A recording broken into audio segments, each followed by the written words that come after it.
The average hero is depicted as someone of almost unhuman ability. Within media, fictional heroes often are perfect to the point of being unnatural, while the more exaggerated heroes can do things that aren't even in the realm of human possibility. When we look at real life's heroes, we may think of first responders or soldiers, or respected people of the past and present who brought forth ideas that changed the course of history. Ernest Hemingway's short novel The Old Man and the Sea explores the heroism of not a famed general or an ancient philosopher, but a poor fisherman living in a small village in Cuba. The fisherman doesn't shoot lasers out of his eyes or save someone from a burning building, and yet he encapsulates the virtues of heroism and raw masculinity. Hello, my name is Noah. I like to talk about the books I read. Today we're going to be looking at Ernest Hemingway's The Old Man and the Sea.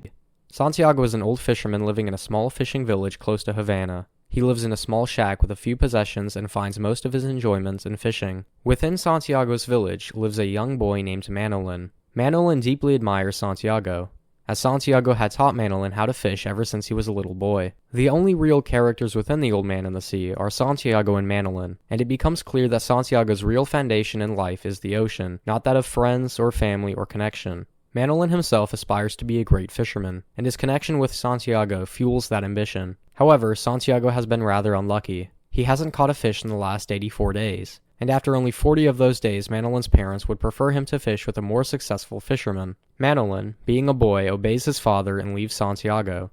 And yet after all these years, Santiago has molded Manolin's philosophy on not just fishing, but life as a whole. And Manolin reveres Santiago even in his leaving. Manolin tells Santiago that they will fish again at another time, and when Santiago assures Manolin that he's too unlucky for Manolin to bother fishing with him, Manolin says to hell with it, and promises him that one day they will fish again. Now Santiago really is all alone and has only the ocean to contend with. On Santiago's 85th day of having caught no fish, he decides that he will venture off beyond his usual fishing grounds, believing that 85 is a lucky number. He sets out before early dawn, hoping to reach far waters before sunrise. Santiago's skiff has 4 different lines, all at different depths. By sunrise, Santiago spends his morning carefully observing the sky and the water, noticing the flying fish and the dolphins, whom Santiago refers to as his brothers. Throughout the short novel, we see Santiago embrace many of the sea animals around him as brothers, showing respect and connection to nature, which has been his long-standing companion for all of his life. Although Santiago's goal may aspire to kill the fish he plans to catch, he holds a sense of dignity in all the animals around him, and he doesn't see the ocean as something to conquer, but rather as something to partake in, as a participation in the unity of nature. As the first day progresses, Santiago finds himself in a battle with what he assumes to be a massive marlin. Initially, the marlin never bit Santiago's hook, which was attached to the line that was deepest in the water. The marlin was investigating the sardines that masked Santiago's hook, and Santiago knew that he had to be patient if he ever wanted him to bite.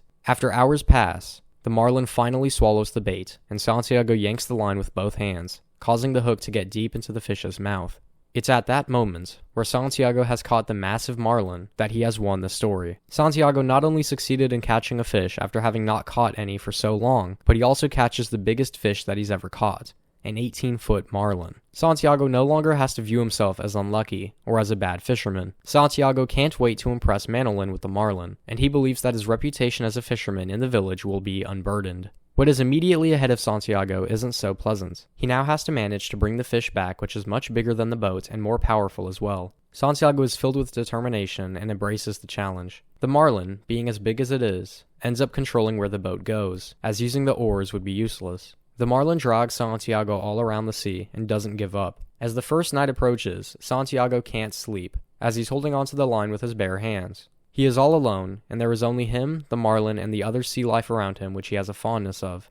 Santiago experiences pain as his hands start to bleed from the intense strain of the line. With the second day out at sea, he starts to eat raw fish in order to keep himself energized. The day goes by, and the marlin still does not let up. As darkness falls upon the second day, Santiago grows very fatigued, but he still can't sleep.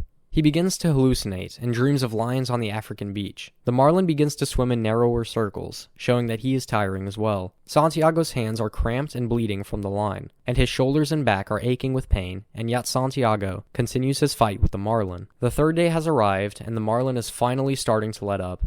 As the marlin's circles get even narrower, Santiago uses his last bit of strength to pull the marlin towards himself with his already bloodied and destroyed hands. When the marlin is close enough, Santiago harpoons the marlin through the heart, and the fight is over. He has caught and killed the biggest marlin that he has ever seen in his life, and he reflects on the marlin's beauty with its lavender-colored stripes. Santiago's journey is still not over though, as he still has to get himself and the marlin back to the village. On Santiago's way home, he falls into a massive issue. The blood from the marlin has attracted sharks.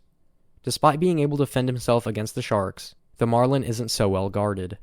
By the end of the third day, he reaches the village with the skeleton of the massive fish. Santiago is physically and mentally exhausted, and has no time to mourn for the loss of the fish and is eager to sleep. The village, including Manolin, sees the bones of the massive marlin and takes in the scope of what Santiago has dealt with. Manolin helps Santiago back to his shack, and Santiago sleeps as the story ends, and he dreams of lions.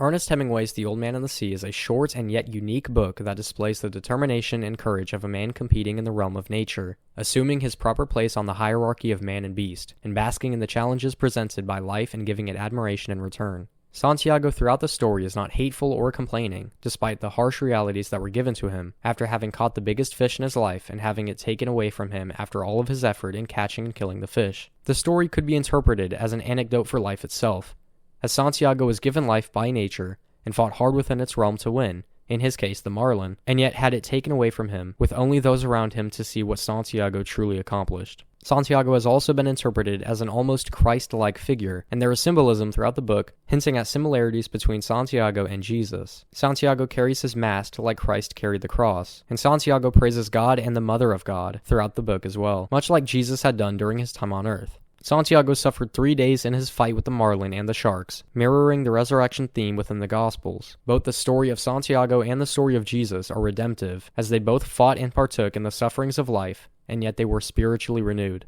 Santiago is not a popular man, nor is he a man that lives a luxurious lifestyle, and yet he is content with himself, because he does not shudder at the reality of nature and his place in it, living through the victories and sufferings that life gives us all. I enjoyed The Old Man and the Sea, and I recommend it to anyone, since the book is very short anyways, with my copy being only 127 pages long. The book is inspiring, and Hemingway is able to paint a very vivid picture of the book's surroundings, and it is definitely something to be envied. I hope you enjoyed the video, and I thank you for watching. If you enjoyed it, please make sure to like and subscribe, and I hope to see you in the next video.